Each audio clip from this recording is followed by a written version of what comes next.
Jadi kalau mama gerakannya pendek-pendek, gerakannya terlalu cepat, itu dianggap orangnya stres. Jadi dia nggak punya karisma. Yang ketiga, tidak perlu terburu-buru menjawab. Jadi kalau ada orang tanya, Coach Arfi ini maksudnya apa? Ini maksudnya adalah, nah kayak gitu. Jadi ada berikan jeda beberapa saat buat dia menunjukkan karismanya dan tidak perlu langsung kita juga kalau ada yang nyerang tidak perlu membela diri. Jadi santai aja.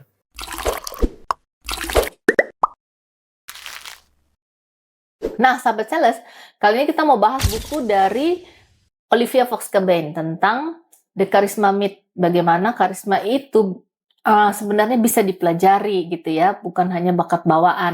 Untuk apa sih karisma nih? Ternyata karisma ini berpengaruh ya terhadap penjualan juga. Yuk langsung aja kita tanya sama Coach Arif. Halo Coach. Halo. Nah, ini apa hubungannya karisma dengan jualan ya Coach? Macam-macam. Kan jualan itu kan negosiasi juga jualan, mempengaruhi orang juga jualan, beli perusahaan juga jualan. Jadi artinya kita ini orang yang berkarisma atau enggak pada saat ketemu sama seseorang. Nah, orang percaya sama kita karena dia nganggap bahwa kita tuh punya karisma. Jadi setiap orang idealnya harusnya punya skill ini, punya kemampuan ini.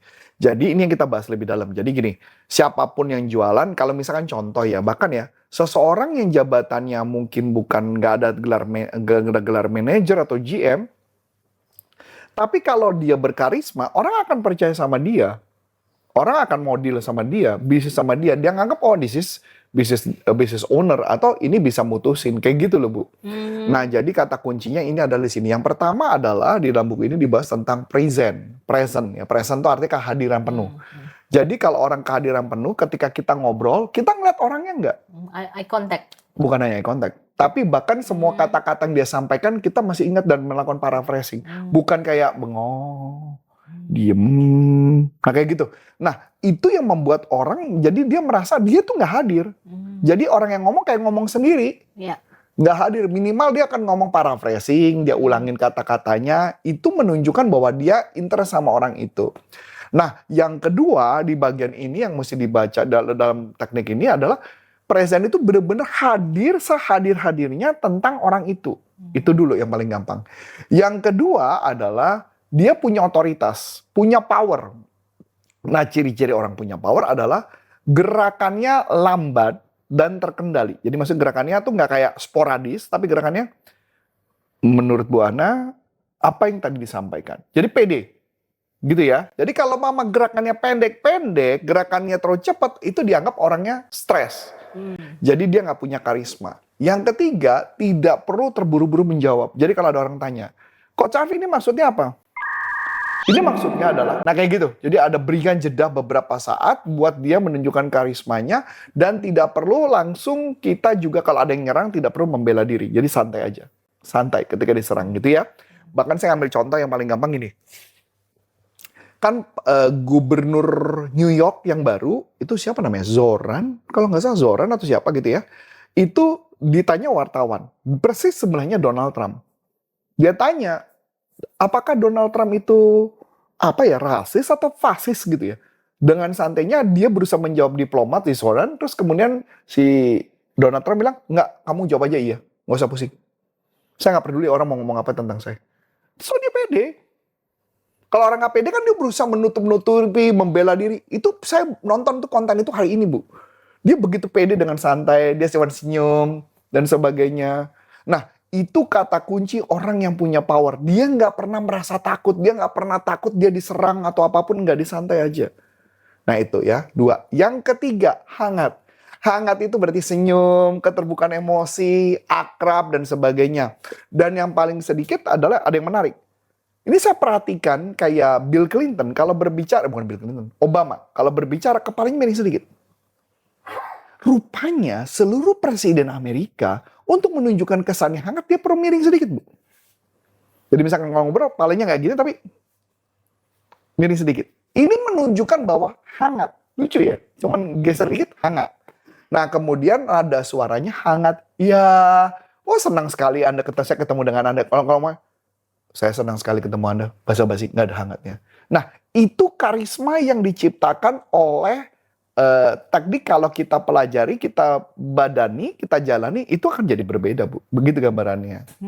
Lagi-lagi berarti ini ya, gestur, Gestur, intonasi suara, intonasi suara, senyum, ekspresi. ekspresi. Begitu dia percaya diri, dia merasa aman, nggak takut untuk diserang.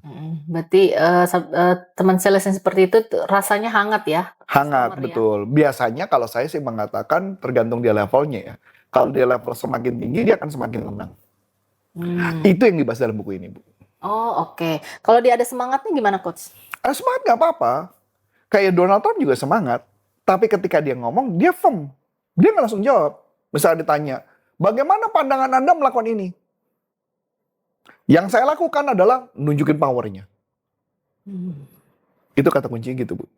Oke. Ada nggak selain body language, gestur, ekspresi, kata-kata nggak? Kalau itu tadi kan kata Coach Alvin Kalau kan di hanya dalam ini kata-kata tidak, lebih ke arah frame sih, Bu. Frame-nya dia, mindset-nya dia ketika ketemu orang betapa dia pede, dia menyampaikan sesuatu, itu lebih ke arah sana sih.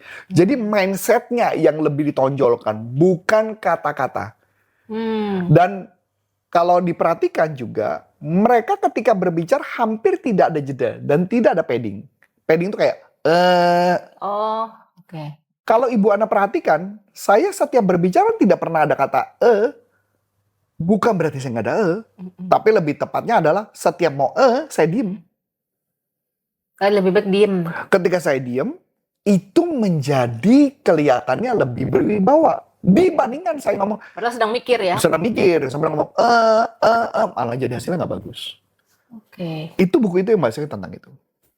Jadi lebih banyak ke situ ya, Coach ya. Betul. Oke, jadi kalau nggak paham, mendingan diem dulu. Diem jeda dulu, sebentar.